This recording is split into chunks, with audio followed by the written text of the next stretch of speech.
Grains closed mixed after the WASDE on Tuesday, with row crops lower, the wheat futures to the plus side. Matt Bennett joining us with agmarket.net. And Matt, I guess if you're a bull, you certainly had to be disappointed with what we saw on both corn and soybeans on Tuesday. There's no question whenever you come in with a lower yield and then carry out very close to what we saw a month ago without them touching demand, that definitely was not what the trade was looking for. I think a lot of traders might have reacted a little more positively if you would have taken the yield away, taken demand away. I don't know that they would have beat up the corn market, so to speak, but I think a lot of people feel like there's more air to be let out of the sails, if you will, based on the fact that we're still at a 2.05 billion bushel export demand figure. I don't think that that's looking very likely at this point. Now, at the same time, things can change very rapidly. We know that corn's time to shine, as far as exports are concerned, are well in advance of what soybeans are, which are typically in the fall. I mean, but bottom line is right now, I still think that this supply and demand picture could look a lot worse than what it does. It'll depend on how yield goes from here, though. I do think you could still take these yields down a little bit farther. I think there's a fair amount of folks in the trade that feel the same way. Yeah. And how much would we have to take yield down, though, to really make a difference and get us below 2 billion bushel ending stocks? And what does that mean for price going forward? My personal opinion is you've got to get 170 or below to even have a chance at a 2 billion or below as far as ending stocks is concerned, because I feel like we're too high on exports still. I think ethanol could be a nice little picture there. We've had really good margins. I think that there's a lot of those margins that will get locked in whenever you've got oil where it's been, you've got corn prices where it's been. And bottom line is you're going to see, in my opinion, those plants running full bore, especially as you get into the harvest time frame. But as far as exports are concerned, that's the demand side of the equation that isn't much fun to look at. We're running significantly behind the pace even to meet this 2.05 to the tune of at least 300 or 400 million bushels. We're not even close at this stage of the game. So, you've got to ask yourself, what's it going to take to be able to get to 2 billion? And I think you're going to have a pretty big yield cut. I don't know that I'm looking for that big of a yield cut personally. I hate to be bearish. It's just hard to fathom that we'd be much below 170, because I do think there is some awfully good corn out there in places. And we know that there's some pretty tough corn in places as well.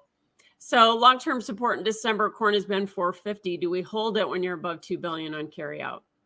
It's tough to say. I think for now you do personally. Obviously, you get into the month of October and you start setting crop insurance.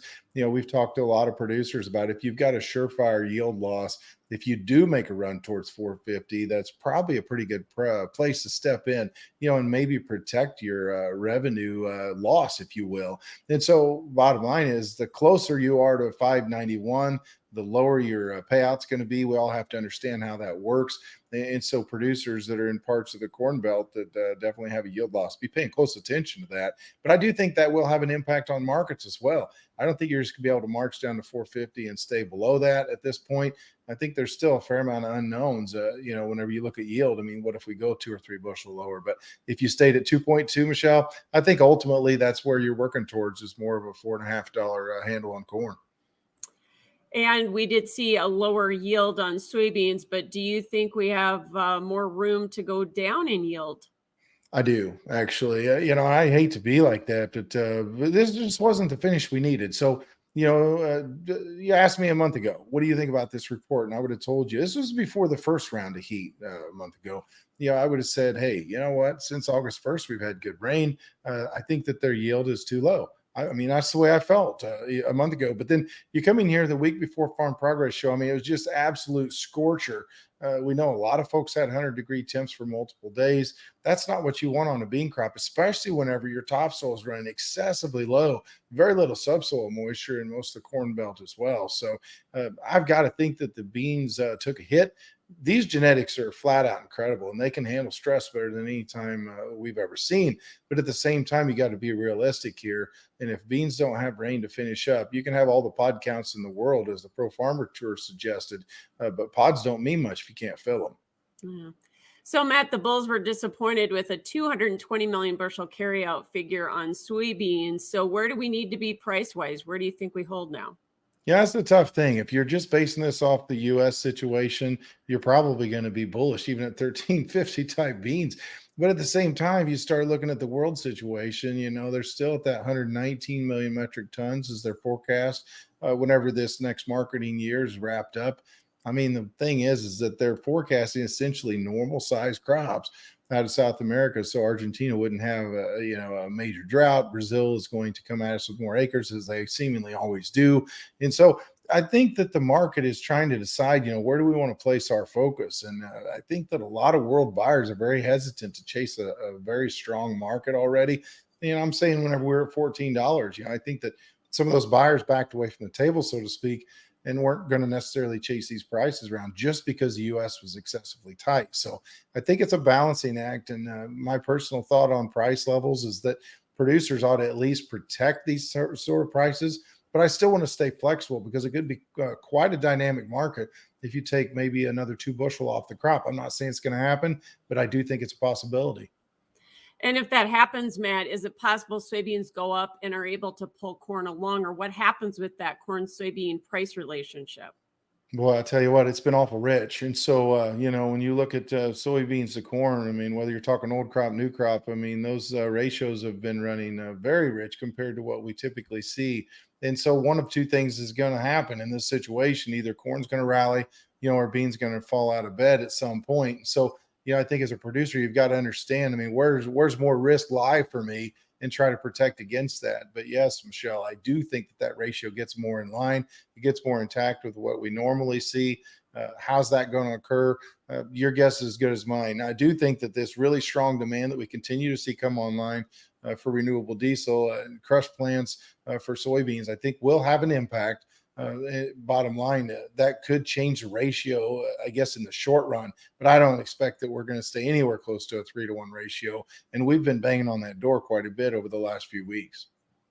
So let's talk about wheat as well, because domestically we didn't see any change in ending stocks, 615, but we did see a 7 million metric ton drop in global ending stocks. Is that what pushed wheat back higher today, or was it just a factor or a function of us being so oversold in that market? It's a combination of things. Yes, we're very much oversold, first of all. Second of all, you cut the Australian crop. Australia obviously has a big emphasis as far as world wheat flows go. But bottom line, most people felt like that this Australian crop would be cut. And I guess as you continue to work your way into what I would call more of a just-in-time delivery type of a system, even whenever it comes to grains, you also have to be cognizant of the fact that you're going to have enough wheat to get by. And so, typically we've been 50% plus as far as U.S. and world wheat stocks to use ratios go. I mean, that's a significant amount of wheat sitting around. We just don't have that anymore. And I think whenever you look at a report like this, I mean, it's maybe the one place this person could step in and maybe buy it and feel good about it. And so I think it's a combination of being oversold, and a little bit friendly data to go along with it. Yeah, except I don't want to step in here when the specs are as short as they are. Oh, absolutely. I mean, that could definitely strangle you. And I'd say one of my best pieces of advice on wheat is don't trade wheat. It's just, it's hard to figure out. It's not much fun to trade. I can assure you of Yeah. that. Yeah, it's been amazing to watch the specs be as short as they are in that market. Okay, the cattle market, let's talk about that one, because we went up. We made all-time highs in feeders today. We made some new contract highs in the back end of the live cattle board in light of lower corn, but we ended off of our highs. Are you concerned about that? Is that a warning flag at all? Yeah, I mean, the thing is, we've had lots of warning flags as we've gone up. And quite frankly, if you're sitting here buying this thing with April pushing $197, you're nervous. I mean, I can assure you there's a lot of nervous bulls, so to speak. But I've been fairly friendly to this cattle thing for quite some time. I think from a numbers perspective, fundamentally, it's hard not to. We do know that there's a little bit of pains, for instance, in the packing industry. We're hearing about that quite a bit. That's always a bit of caution. Of course, I'm a little bit concerned that if the economy, would continue to, I guess, show signs of, at times, you hear people talking recession. I think those most of those talks are over with, but there's still people that think it's possible with interest rates continuing to stay at elevated levels. So I think if the economy can sustain it, my personal opinion is we'll certainly see $200 fats, but at the same time, nothing's a guarantee. It's just a very dynamic, fun market as far as fundamentals go. One of the more positive markets that I can remember in my career. Well, new contract ties in the face of 4 weeks of lower cash. I still think that's pretty impressive. So, Oh, absolutely. mhm. But the thing is that there's still a lot of folks out there that they see lower cash, and they say, "Where's that coming from?" Because I've heard people talking about 400 and 500 pound feeders buying for 3 and 3 1/4 a pound. I mean, that's just an incredible amount of money. It's tough True. to pencil profit there too. Absolutely. All right. Thanks for joining us, Matt Bennett with agmarket.net, and that is Markets Now.